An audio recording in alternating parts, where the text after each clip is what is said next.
Now, the National Transport and Safety Authority has suspended the license of Nazigi Sacco after one of its public service vehicles was implicated in the stripping of a woman passenger in Githurai. A Nairobi court has ordered the driver and conductor of the vehicle linked to the sexual harassment to be detained at Kasarani Police Station for 21 days pending investigations. Patrick Amimo has these details.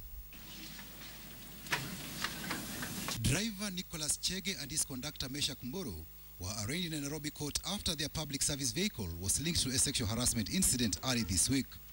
On Thursday, officers from the anti-stripping police unit impounded the minibus that plies Githurai 44 route and operates under Nazigi Sacco.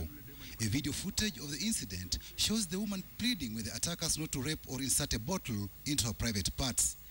The court directed the two bus crew members to be detained at Kasarani Police Station pending investigations. The prosecution said the suspects may be charged with robbery with violence in addition to the sexual offenses. We have asked the court to hold the suspects for another 21 days while investigations go on, so that also the lady can then be able to present herself. At the moment, we know that she must or might be feeling embarrassed about the whole situation, but there's not much more embarrassment than what has been exposed at this particular moment.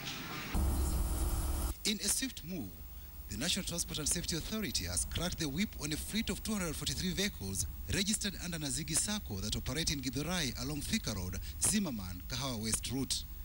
With immediate effect, the authority hereby suspends the license of Nazigi Sacco, which means that the operations of all the 243 vehicles must be grounded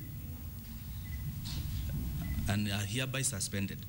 The public is hereby advised to avoid boarding these vehicles operating under this Sacco to avoid any inconvenience. The Minister of Devolution, National Police Service, Matatu Owners Association, Director of Public Prosecutions, the Directorate of Criminal Investigations and Maendeleo ya Wanawake have agreed on stringent rules to curb stripping.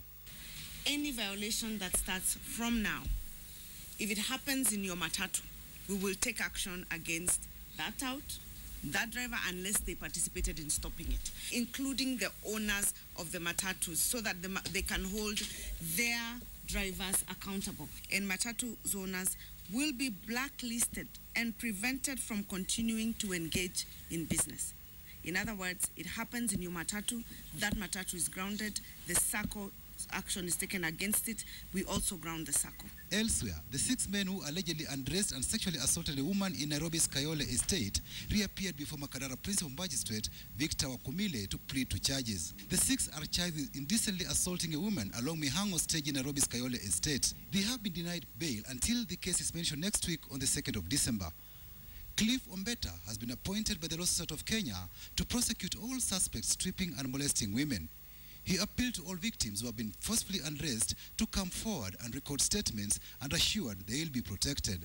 They don't necessarily have to appear in face. They can be able to be protected. They can speak from behind screens, or they shall be covered, or they shall be secured in a room that they don't have to be exposed to the members of the public. An administration policeman was on Sunday arrested and charged for stripping a woman in Komaroke Estate, Nairobi. Our procedure is that once he appears in court, he will be interdicted, and then until the case is over, if he is convicted, then he loses his job. Waiguru warned Kenyans against posting videos of women being stripped on the internet, saying they risk arrest and prosecution. Patrick Amimo, KTN, Friday Briefing.